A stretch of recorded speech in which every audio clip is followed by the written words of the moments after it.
नमस्ते आप सभी को। स्वागत है एक्सीलेंट गाइड के इस ऑनलाइन प्लेटफॉर्म पे। मित्रों, आज हम फिर एक नए टॉपिक के साथ मिले हैं और आज के इस टॉपिक का नाम है विधान परिषद। दोस्तों, विधान परिषद से आपके एग्जाम में बहुत सारे प्रश्न पूछे जाते हैं। इस बार हम लोग विधान परिषद के ऊपर विस्तार रूप से चर्चा करेंगे। यदि आप चैनल पर नए हैं तो चैनल को सब्सक्राइब कर लीजिए और बेल आइकन को भी दबा दीजिएगा। तो आइए दोस्तों, आज की क्लास को शुरू करते हैं हम लोग। पहला क्वेश्चन आपके स्क्रीन पर आ चुका है। राज्य विधानमंडल का ऊपरी सदन कौन सा है? ऑप्शन ए है विधान परिषद, ऑप्शन बी है विधानसभा, ऑप्शन सी है राज्यसभा, ऑप्शन डी है लोकसभा। तो यहाँ पे कौन सा हो जाएगा सही उत्तर? राज्य विधानमंडल का ऊपरी सदन, जिसे हम लोग उच्च सदन भी कहते हैं, उच्च सदन।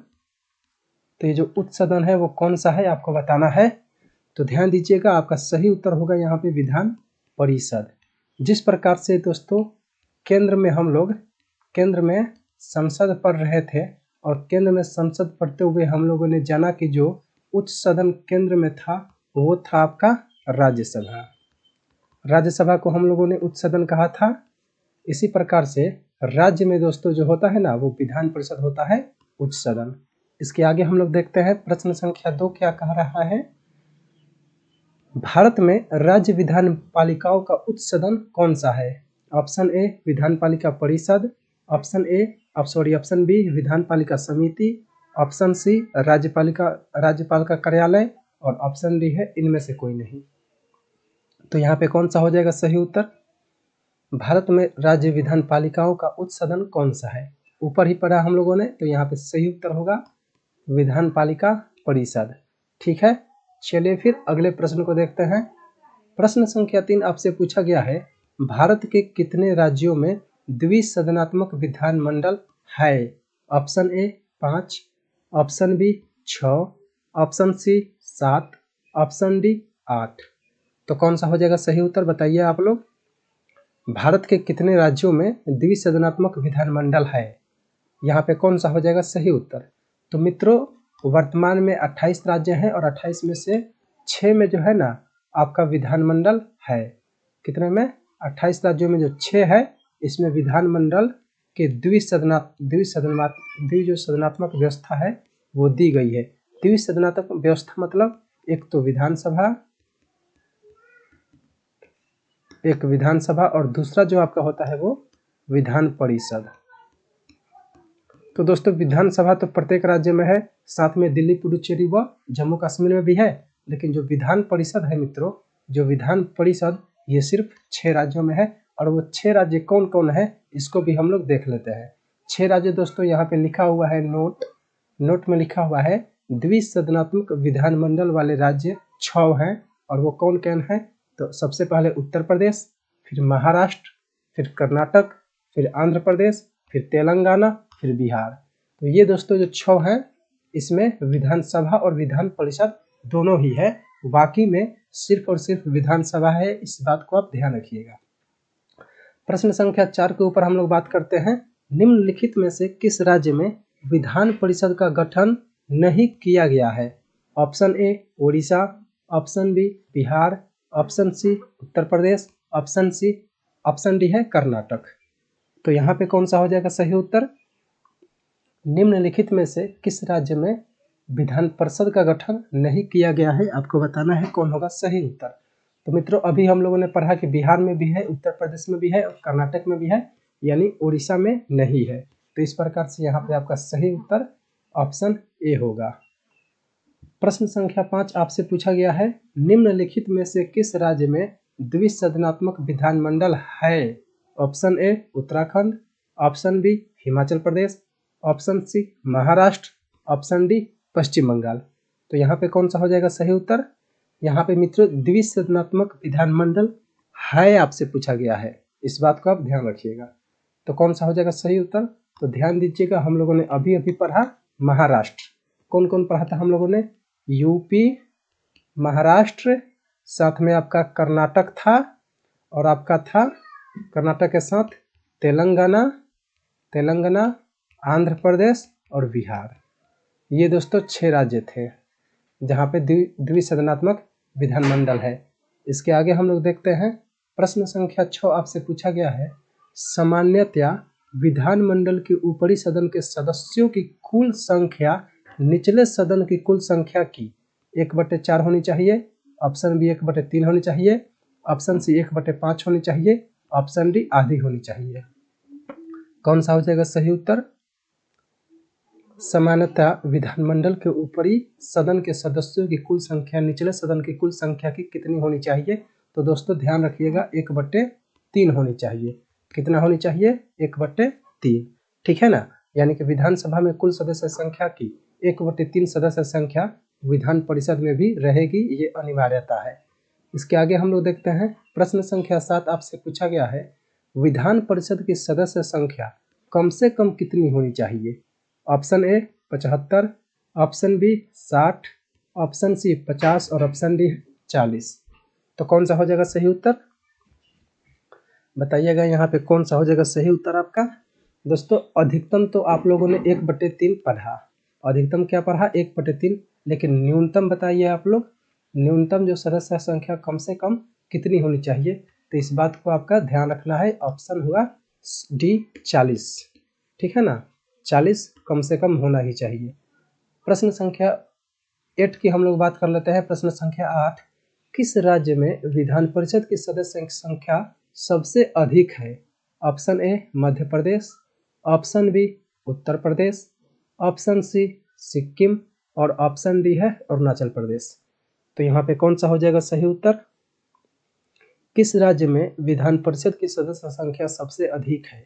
सबसे अधिक कहाँ पे है आपको बताना है। तो यहाँ पे कॉमन सी बात है, ऑप्शन बी होगा। बाकी वैसे भी यहाँ पर तो नहीं ही होगा, क्योंकि यहाँ पे विधान परिषद की सदस्य संख्या क्या, विधान परिषद ही नहीं है, विधान परिषद ही नहीं है। इस प्रकार से आपका Uttar Pradesh UP right answer होगा।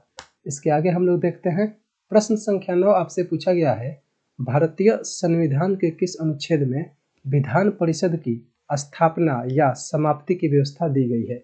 ऑप्शन ए है अनुच्छेद 168, ऑप्शन बी है अनुच्छेद 169, ऑप्शन सी है अनुच्छेद 170, ऑप्शन डी है अनुच्छेद 171। तो यहाँ पे कौन सा हो जाएगा सही उत्तर? भारतीय संविधान के किस अनुच्छेद में विधान परिषद की स्थापना या समाप्ति की व्यवस्था दी गई है, आपको बताना है कौन सा हो जाएगा सही उत्तर। तो दोस्तों आपका ऑप्शन बी यहाँ पे बिल्कुल करेक्ट है, 169। दोस्तों आर्टिकल जो 169 है, इसमें जो विधान परिषद है उसकी स्थापना और समाप्ति की व्यवस्था दी गई है, ठीक है। चलिए फिर अगला प्रश्न को देखते हैं। प्रश्न संख्या 10 से, किसको समाप्त किया जा सकता है पर भंग नहीं?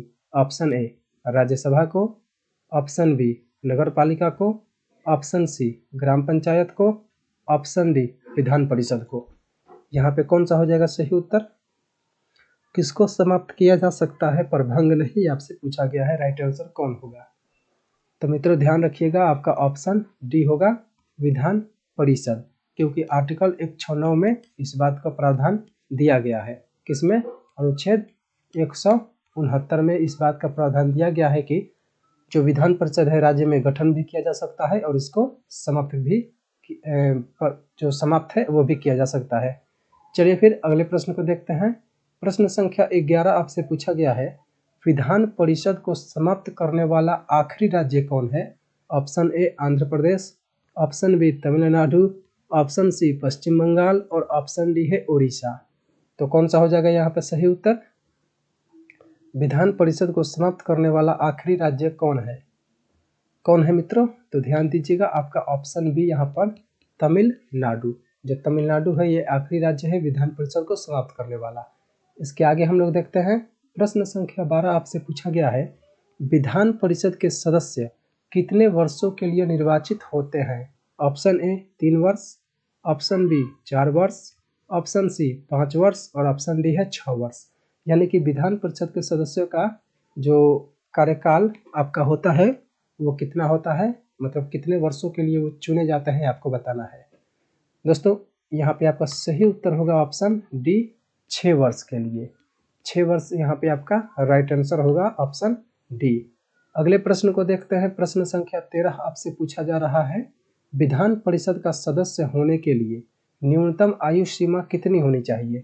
ऑप्शन ए 21 वर्ष, ऑप्शन बी 25 वर्ष, ऑप्शन सी 30 वर्ष, ऑप्शन डी 35 वर्ष। कौन सा हो जाएगा सही उत्तर? विधान परिषद का सदस्य होने के लिए न्यूनतम आयु सीमा कितना होनी चाहिए? तो यहाँ पे ध्यान दीजिएगा, राइट आंसर होगा आपका 30 वर्ष। 30 वर्ष यहाँ पे बिल्कुल करेक्ट होगा, ठीक है ना। राज्यसभा में भी सदस्य बनने के लिए आपको 30 वर्ष ही चाहिए होता है और विधान परिषद में भी 30 वर्ष ही चाहिए। प्रश्न संख्या 14 आपसे पूछा गया है, विधान परिषद के कितने सदस्य प्रत्येक दूसरे वर्ष अवकाश ग्रहण करते हैं? ऑप्शन ए 1/2, ऑप्शन बी 1/3 सदस्य, ऑप्शन सी 1/4 सदस्य और ऑप्शन डी है 1/6 सदस्य। यानी कि विधान परिषद के कितने सदस्य प्रत्येक दूसरे वर्ष अवकाश ग्रहण करते हैं, यानी कि कितने को निर्वासित किया जाता है आपको बताना है। तो मित्रों ध्यान दीजिएगा 1/3 को, कितने को? 1/3 को प्रत्येक दूसरे वर्ष क्या किया जाता है? अवकाश ग्रहण कराया जाता है, यानी कि निकाला जाता है। प्रश्न संख्या 15 आपके सामने है, विधान परिषद की गणपूर्ति या कोरम कुल सदस्य संख्या का कितना भाग होता है? Option A 1/4, option B 1/5, option C 1/9, option D 1/10। कौन सा होगा सही उत्तर? विधान परिषद की गणपूर्ति या कोरम, गणपूर्ति को ही कोरम कहते हैं, इसकी जो कुल सदस्य संख्या का कितना भाग होता है आपको बताना है। तो ध्यान दीजिएगा, आपका ऑप्शन डी बिल्कुल करेक्ट है, 1/10, ठीक है ना, 1/10 आपका करेक्ट है। इसके आगे हम लोग देखते हैं प्रश्न संख्या 16, राज्य विधान परिषद के निर्वाचन क्षेत्रों का परिसीमन किसके द्वारा किया जाता है? ऑप्शन ए है परिसीमन आयोग के द्वारा, ऑप्शन बी है निर्वाचन आयोग के द्वारा, ऑप्शन सी है संसद के द्वारा, ऑप्शन डी है राष्ट्रपति के द्वारा। दोस्तों राज्य विधान परिषद के जो निर्वाचन क्षेत्रों का परिसीमन तैयार किया जाता है वो किसके द्वारा किया जाता है, यही चीज आपको बताना है। तो ऑप्शन आपका बिल्कुल ए करेक्ट होगा, परिसीमन आयोग। अगले प्रश्न को देखते हैं, प्रश्न संख्या 17, राज्य के विधान परिषद के कितने सदस्य विधानसभा द्वारा चुने जाते हैं? ऑप्शन ए है 1/4, ऑप्शन बी है 1/3, ऑप्शन सी है 1/12 और ऑप्शन डी है 5/6। तो यहाँ पे कौन सा हो जाएगा सही उत्तर? राज्य के विधान परिषद के जो सदस्य वो विधानसभा के द्वारा कितने चुने जाते हैं आपको बताना है। तो मित्रों ध्यान रखिएगा, आपका ऑप्शन बी यहाँ पे बिल्कुल करेक्ट है, 1/3। 1/3 दोस्तों विधानसभा के सदस्यों द्वारा चुने जाते हैं। प्रश्न संख्या 18 के ऊपर हम लोग बात करते हैं, भारत में राज्य विधान परिषद के कितने सदस्य जो है वो स्थानीय निकायों के द्वारा चुने जाते हैं? ऑप्शन ए है 1/4, ऑप्शन बी है 1/3, ऑप्शन सी है 1/12 और ऑप्शन डी है 5/6। तो कौन सा हो जाएगा सही उत्तर? भारत में राज्य जो विधान परिषद के सदस्यों का कितना हिस्सा जो है वो स्थानीय निकायों के द्वारा चुने जाता है, आपको बताना है। अभी हम लोगों ने पढ़ा कि जो विधानसभा के सदस्य होते हैं वो तो 1/3 सदस्यों को चुनते हैं, 1/3 सदस्यों को, लेकिन यहाँ पे स्थानीय जो निकाय हैं इनके द्वारा भी मित्रों ध्यान से सुनिएगा, इनके द्वारा भी 1/3 को ही चुना जाता है। इस प्रकार से आपका ऑप्शन बी जो होगा बिल्कुल करेक्ट होगा।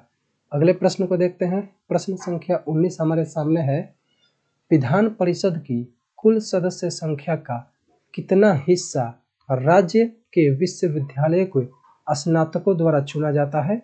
Option A 1/4, option B 1/3, option C 1/6, option D 1/12। यहाँ पे कौन सा हो जाएगा सही उत्तर? विधान परिषद की कुल सदस्य संख्या का कितना हिस्सा राज्य के विश्वविद्यालयों के स्नातकों द्वारा चुना जाता है?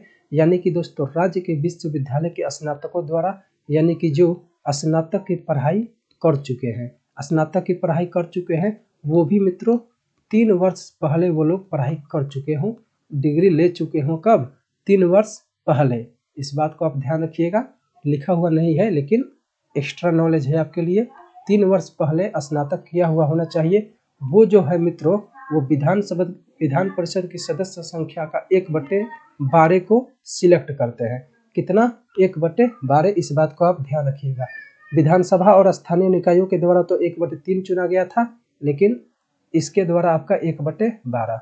अगले प्रश्न को देखते हैं। प्रश्न संख्या 20 आपसे पूछा गया है, विधान परिषद की कुल सदस्य संख्या का कितना भाग माध्यमिक स्कूलों, कॉलेजों और विश्वविद्यालय द्वारा निर्वाचित होते हैं? ऑप्शन ए है 1/3, ऑप्शन बी है 1/4, ऑप्शन सी है 1/8, ऑप्शन डी है 1/12। तो यहाँ पे कौन सा हो जाएगा सही उत्तर? विधान परिषद की कुल सदस्य संख्या का कितना भाग माध्यमिक स्कूल, कॉलेज और विश्वविद्यालय द्वारा निर्वाचित होते हैं, यानी कि इनके शिक्षकों द्वारा, इनके जो शिक्षक होते हैं मित्र, इनके द्वारा कितने चुने जाते हैं आपको बताना है। तो इसका सही उत्तर होगा 1/12। 1/12। इसके ऊपर हम लोगों ने पढ़ा कि कितने जो मतलब सदस्य हैं जो विश्वविद्यालय में स्नातक की पढ़ाई कर चुके हैं वो सिलेक्ट करते हैं, तो वो भी आपके 1/12 थे। लेकिन यहाँ पे स्कूल, कॉलेज और विश्वविद्यालय की बात की गई है, वो शिक्षकों द्वारा चुनी जाती है। और ये शिक्षक भी 3 वर्ष से शिक्षक हों, 3 वर्ष से ये अध्यापक का कार्य कर रहे हैं, तभी इस चुनाव में भाग लेंगे और 1/12 सदस्यों को चुनेंगे। ठीक है मित्रों, इस बात को आप ध्यान रखिएगा। उम्मीद करता हूँ कि ये क्लास आपको अच्छे से समझ में आ गया होगा। इन सभी का उत्तर आपको यहाँ पे दिया हुआ रहता है। यदि आप इस PDF को लेना चाहते हैं तो टेलीग्राम को ज्वाइन कर लीजिए और डिस्क्रिप्शन इसका लिंक में दे दिया गया है। मित्रों, एक्स्ट्रा जानकारी के लिए आप हमारे इंस्टाग्राम पर आ सकते हैं। इंस्टाग्राम पे आपको अत्यधिक जानकारी दी जाती है, चाहे वो करंट अफेयर की हो या फिर कोई नए टॉपिक हो, और महत्वपूर्ण जानकारियाँ आपको वहीं पे अपलोड की जाती है। डेली आपका वहाँ पे नॉलेज टेस्ट भी लिया जाता है। मित्रों, उम्मीद करता हूँ कि ये क्लास आपको अच्छे से समझ में आ गया होगा। तो मिलते हैं फिर अगले किसी टॉपिक में, तब तक आप सभी को धन्यवाद।